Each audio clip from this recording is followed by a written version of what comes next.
Not. Ah, Podcast is now live, we're girl. live. Here we I think are. we're live. We are 100% live according to the internet, unless the internet is broken, which I don't think. Yes, yay. Oh, there's a little bit of a delay, I think. Okay, I'm not going to watch that screen because that's going to throw me off. Yeah, just don't worry about it. Have fun. It's all good. Okay, hi. So thank you, Mathew Heggem, for joining me today to talk about the crisis at hand, the apocalypse, as some have called it. So why don't we start just by you introducing yourself as, the remover of obstacles, as we know. Yeah. So tell the viewership who you are. All right. Hello, human beings. Mathew Heggem here. I am a near and dear good friend to the one and only. I think you're over on the side, Emileena. And I am also a big advocate for the collaboration between the arts world and the business world. Some of you may remember that Emileena and I created an incubator, and that launched this whole conversation, and we built the whole hashtag, and it became a thing, and then life happened, and now here we are back together again. So in terms of who I am, Emileena referred to me as the remover of obstacles. That really is what I do in my life and try to do every day, is to think about the thing that's standing in the way and to see it differently. Sometimes that literally means actually like removing the obstacle and getting it off to the side, but sometimes it's a mindset thing, which I know you, Emileena, know everything about mindset, particularly with artists. So anyways, yeah, and then aside from that, I'm a marketing consultant, a CMO for hire. A lot of my clients right now are actually really trying to figure out how to change their entire business model. I just got off the phone with a Pilates instructor who can't work anymore. Now tomorrow she's launching her online program, something she never thought she had to do until yesterday. So Nice. me in a nutshell, my dear. Cool. Yeah. And so you and I, we've done this before, and our conversations are always super interesting, which is why I thought it was good to share with the world. So you and I kind of birthed Arts Meets Biz, which there's no better time for Arts Meets Biz than right now. So it sounds like you haven't really skipped a beat. Like you're still working with your clients. Has business slowed for you at all? It's actually weird. I have never felt like I've had more business in my life than like right now. It's getting to the point where, because I've been helping friends too, like without charging them and just supporting them, and it's getting to the point now where I can't, because I have to sleep and I have to eat, and I'm finding myself even like making dinner as I'm triaging on the phone with somebody and playing that. And so no, I mean, for me right now, I'm actually experiencing abundance, which is odd in light of what's going on. But I do have to say, I feel like not only do I feel the healthiest physically and mentally than I've ever been, I also am experiencing this this abundance in work, and it's actually perfect, because I think it comes from who I am and what I can do, and ultimately what I can offer people in this environment right now. But yeah, that's where I'm at. And so we have lots to talk about, but first talk us through your strategy, because a lot of people struggle with giving free, especially right now. People are slashing prices and are like, now is the time to kind of catch up with everything you can do online, which we'll also talk about. But what is your strategy behind working with your friends and giving like your art for free? Your art, which is like your brain and your thinking and your Arts Meets Biz. I think first of all, it just comes from a place of service, right? Like that's the most critical thing to be mindful of. I'm not helping people. I mean, I'm helping people because I want to make money, but I'm not helping my friends because I want to make money. I want to help them make money, right? But what I've acknowledged in that is that this doesn't have to be a win-lose situation, right? And what do I mean by that? Like I had a friend this morning text me that she's a dancer, right? And she's teaching classes and doing workshops. And then I asked her, I was like, what's going on in your world right now? How are you? I'm concerned about all my artist friends, like, things are being kind. And she responded back and told me that she had 3 things set up. One was a paid Zoom gig. One was a paid Zoom gig at half the price. And then the other one was an unpaid gig. And I stopped her. I said to myself, like, why is one person paying you and one person no? I mean, that was sort of curious to me. So I said to her, I said, I left a voice note and I said, look, we already know that artists are undercharging for their time and services. So the fact that you're getting paid, I'm sure you probably should be getting paid more. And I understand money, you need it, I get it. But at least ask for a cup of coffee. Like, come on, like the barter, like it doesn't have exchange. Exactly. The barter doesn't have to be in cash or something that would be perceived as having cash value. Because to be honest, everything has cash value. This bottle of, like, what is this? CBD infused topical oil, right? Like, yes. I could give that to you. I mean, I can't physically, but I could give that to you in exchange for your time. Like, come on, don't, like, look, some people are like, I'll use the obvious example. Some people don't have toilet paper right now. Right. Give them some freaking word and get a free consultation out of it. Something, anything, right? And so part of that for me too, and to get more granular with some of the people I'm helping on a business side, it's like, look, my talent is as a business strategist and as a marketer, right? So if I get online and help you and you make a buck, right? Like, let's talk about a commission. I know maybe you can't pay me now, but let's talk about a commission. I have a client right now who doesn't have enough money to pay me to set up her inventory store, which is what I'm doing for her. But the deal that we're making right now is when the product sells, I will get $1 for every t-shirt that gets sold. And I'm fine with that. As long as you've acknowledged that an exchange needs to occur.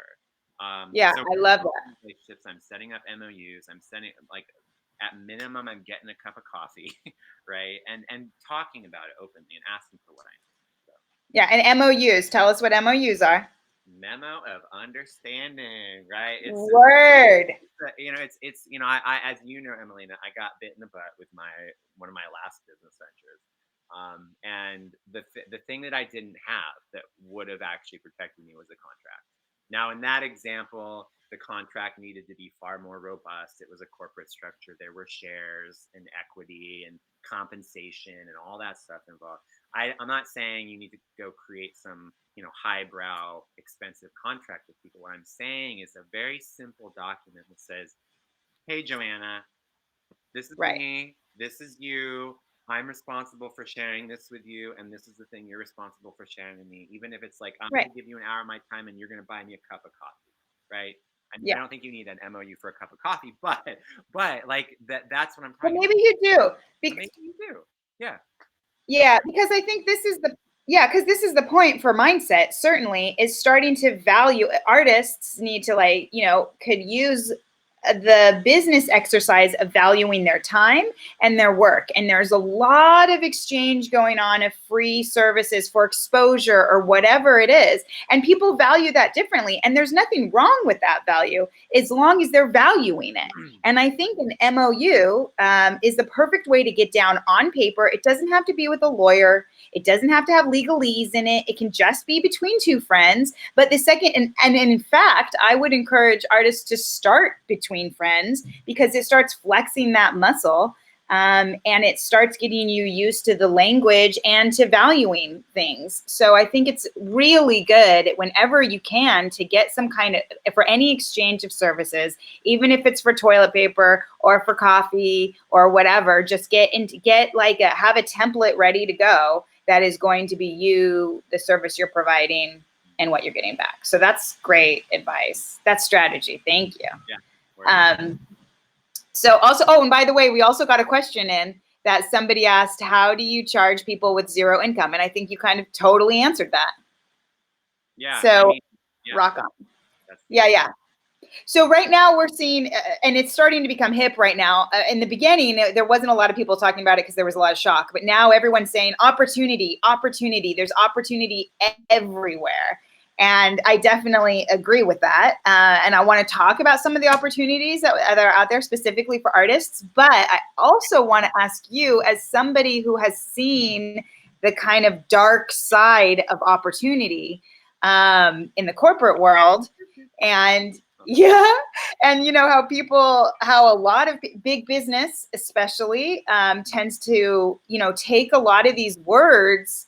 This is what drives me crazy about it, because there's all this great language we use that has been bastardized, so someone I work with always calls USA the land of opportunism, and if there's an opportunity to make money, somebody's going to exploit it. And so before we talk about the kind of positive opportunities are out there, do you have any thoughts about, and it's already starting to happen, I think right now, about how, why, where opportunities being bastardized? Yeah. I mean, I have a couple of thoughts on that. So first of all, I think that like the one thing we all need to acknowledge, and a friend of mine is really helping me with this right now, because I think it's very easy for us optimistic people, I'm an optimist, right, to fall into the category of like, oh, everything's going to be fine, it's going to be great, the world is happy and things are right. And so there's like, and that means like you have faith in people, and it's good to have faith in people, it's good for trust, and it's good to like feel like, that at the end of the day, that thing that's good for the world is going to happen. And the truth is, and this is the thing that I acknowledge, that I acknowledge, and now I'm acknowledging it like a whole other level, is that we live inside of a corporation. Literally, we live inside of a corporation called the United States of America. It is Interesting. Yeah. right? It is a business, as we all know. If you don't know that, you should know that it is a business, and it operates on the principles of capitalism, right? Now, Mm-hmm. there's debate on whether or not that's true, right? I think sometimes the behavior looks like, what is it, oligarchy? Is that what that form is? Like, basically, Oligarchy. yeah, oligarchy. Basically, like, certain figures acting as if they're kings or queens of the territory. But the truth is at the end of the day, what we're functioning inside of is a structure called capitalism, right? Now, within that, Emileena, I've done a lot of work in advocating for conscious capitalism. I think there's a way of being inside of capitalism that does have a positive impact on the environment, that does have a positive impact on society. There's also a way of being that doesn't. And part of one way of being that doesn't have a positive impact is denial, right? Mm.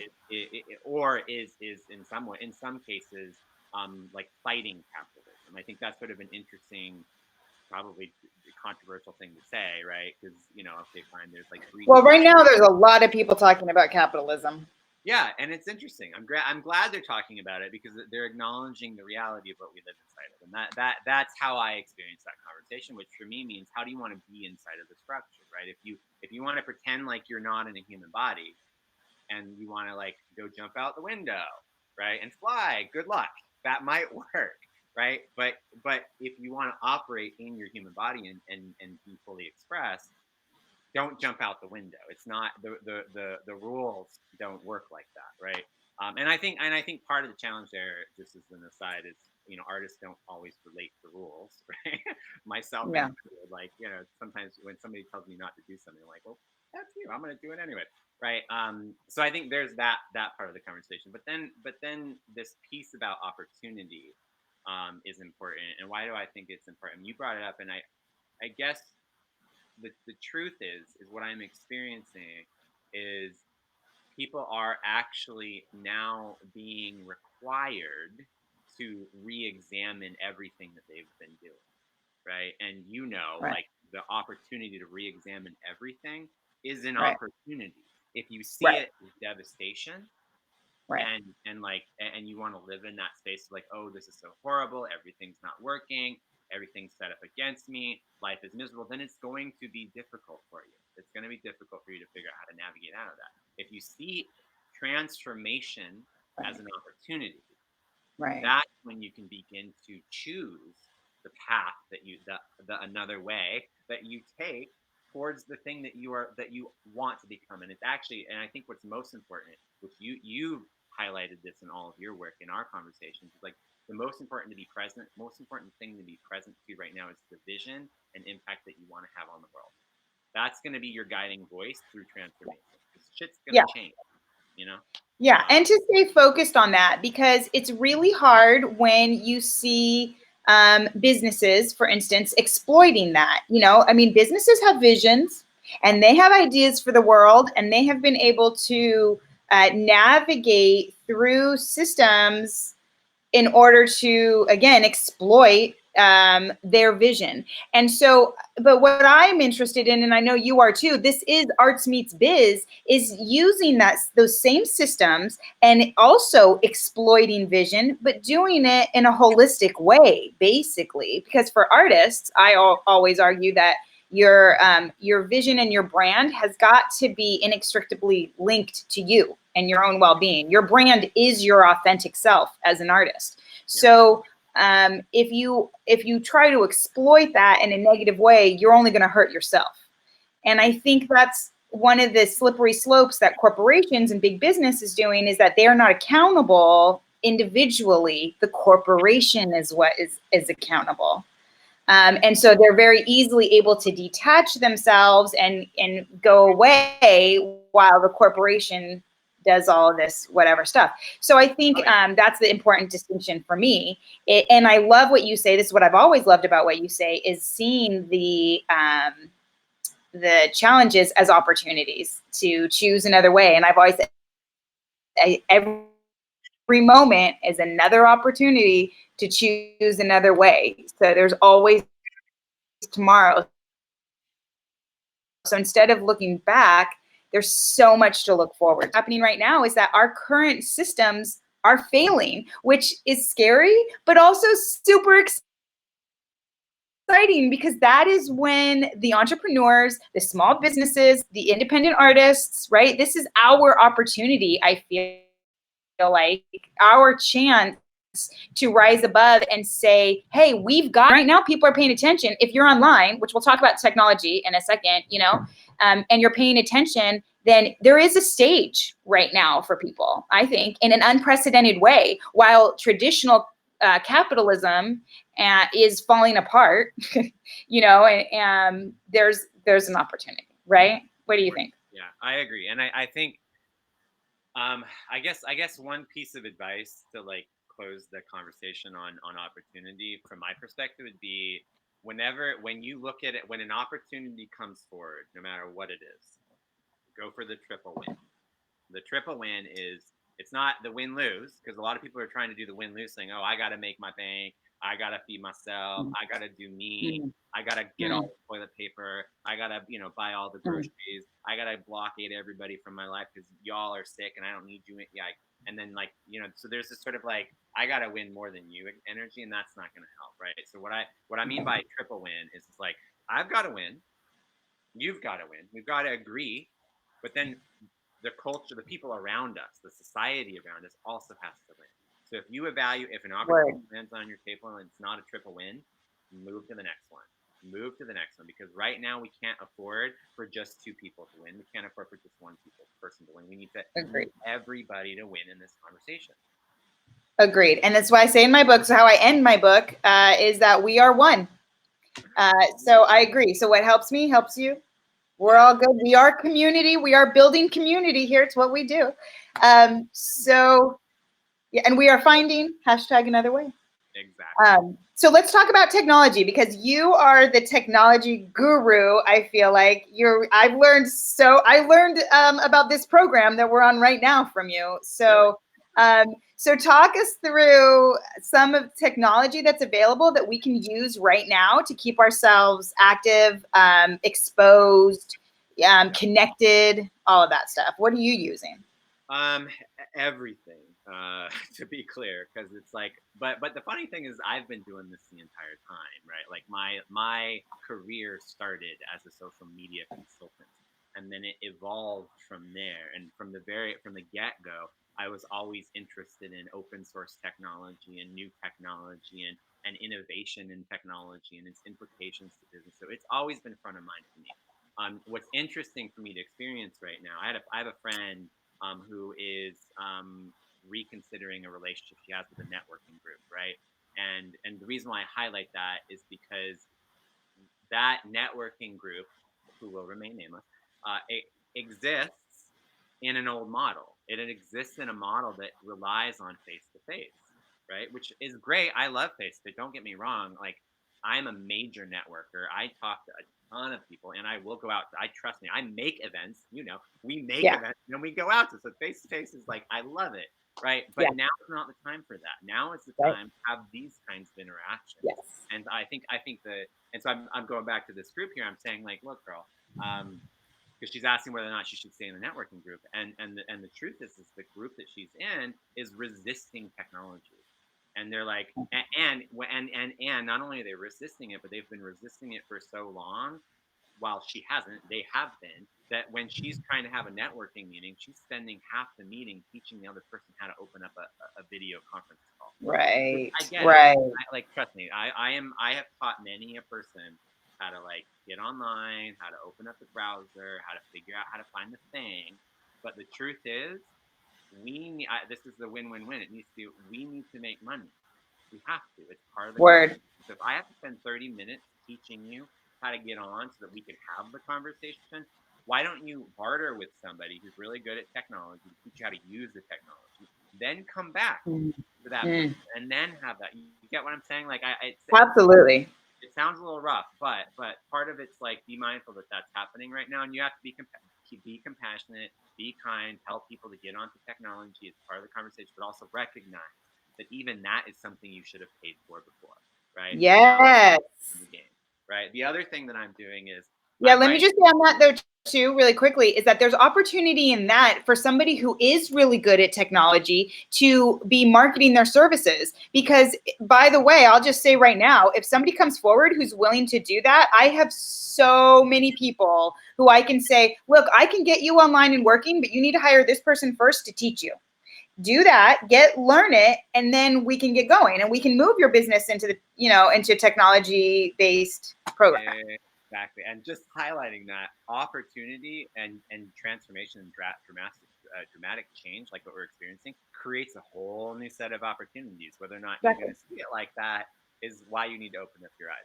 The other thing that I'm advocating for right now are two things. One, I've been a big fan of social media, and there's been all this pushback against social media. Oh, it's not authentic. It's not real. This, that, the other. I'm like, yeah, fine. I get it. If you're pretending to be someone else, it's not authentic. Right. Right. But so what's is like, so the other day I got on, I don't know what it was. I got online. I posted a video. I literally just got up. My face looked like this. My hair was like that. I was half naked, and I was like, F it. You're gonna, like, I'm gonna talk to you right now. I'm not gonna worry about what my background is and whether or not I'm wearing my band colors. Yes.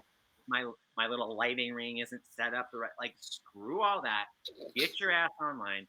Be yourself. Let people know who you actually are, and have an authentic conversation. That's number one. Number two, I'm telling a lot of my clients, stop producing content. And I don't mean like don't do it, because I think content is important. But here's why I say that. Because everybody's got caught. So fine, if they're online, they're using the social media platforms, they're getting caught in the content creation competition, right? We already know there's plenty of content on the internet. You Google it. There's plenty of content, right? And then all the people are making content. And what's happening is, that's the problem. It's become this like big pile of content, and now we as users are like, what's real? Who's authentic? Right. Everybody's marketing. So what I'm saying is, like, instead of throwing yourself into the content competition, get into content engagement, right? Find an article that Emileena wrote and give it some love. Then find a video that Matthew recorded and leave a comment. Then go to the tweet that your best friend did, or your business partner did, or whatever, and say, hey, I love what you're sharing. Let me share it with 3 people. That will do way more for everyone than you trying to come up with the next best blog article, because that you're not going to win that game. Somebody's already won that game. And granted, everybody has expertise and knowledge, and I don't want to diminish that. But what I'm saying is, right now, it's about engagement more than it is about content. I 100% agree. And this is how you build community. And this is the time to engage, because the people who don't know how to engage, by the way, are freaking out. you know, or at least it's harder because they're feeling isolated. We're all stuck at home. And so we need that as a community. We need to be reaching out. We need to be communicating with each other. I also love that you're taking the pressure off of, oh my God, I have to get a blog out right now. Because you don't, because I agree with you. This content engagement, I love that. That's content engagement is going to be my takeaway from you today. One of, but nowadays, sometimes I just do hashtag another way so that people will be able to find it. They'll be able to see what I'm you know, drawing attention to. And I don't have to write a whole blog saying this person is doing this another way. If they see what I'm responding to, they'll see that it is another way. And hopefully, you know, eventually they'll get that. So I love that idea of like pushing that engagement a lot, as much as possible. So, and actually speaking of backdrops, I noticed your backdrop is phenomenal. You've got some gorgeous paintings behind you. Tell us about those paintings. Yeah, so one of my clients is my mother, and I am helping Nice. her to figure out how to take her artistic practice and make it into a business, right? And so part of that is like twofold. One is kind of coaching her a little bit on what's possible, and then taking the work that she was creating and getting feedback on that work to understand how it is relevant into the market that she's in. These two paintings are actually a byproduct of having a consultation with a colleague of mine who is an agent for artists, and her feedback was, look, your mom's work is great, but it's really small, and people buy large abstract stuff. They want the big stuff. So get your mom to make big stuff. So I called my mom. I was like, Mom, make big stuff. And actually, it was really awesome because getting that feedback encouraged her to challenge her form. And now she's making jewelry. She's working with my brother to create like things that, like wearable stuff. She's thinking about furniture. Cool. And taking her work and really exploring and experimenting with it. And so, yeah, that's it's just exciting to see an artist actually make the transition into business and think about the possibilities and the opportunity rather than thinking that it's a restriction, right? Yeah, it's cool. Yeah. So. And learning through engagement. Exactly. Business people have a lot of great ideas. I think I'm cutting out a little bit. Yeah, a little bit. Exactly. And reaching out. Okay. Did you hear me say learning through engagement? Yes. All right. Okay, that's good. Well, I think we're basically just about out of time. But this was awesome, and we should maybe do this again because I think it's so valuable. Everything you're saying is brilliant. Oh wait, there's one question that came in. Is there a formula for monetizing your time and/or services? Well, that's a big question. Okay, that's a huge question. So let me say it like this.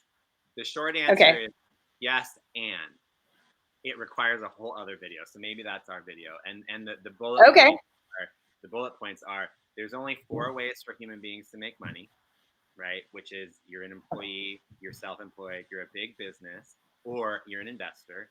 That means I watched that and like it. So you get that, right? So that's part of it. Yeah. Then there's linear and non-linear relationship to income generation, also a different conversation. And then there's your relationship to the flow of money, which is another part of that conversation. And then there's pricing strategy and scaling. Of course. So we're going to need to do another video, my dear. Of course. Yeah. And a lot of the work I do is mindset work, which is get you into a place to acknowledge, because once you have the right mindset and you are open to seeing things different, then it's a little bit easier to pass from linear to whatever, you know. So it's part of it's partly just being really super open to radical change. Another thing I've been saying is normalize change. The key to sustainability is normalizing change, which means you're open to it, because the second you get attached to what you've been doing or what you think it should be, is when you start to, I think, slow down. And it's harder for you to grow. So the last thing I want to say too is a little bit of a plug. I myself am offering, did I just lose you? No, you're good. We hear you. Okay, great.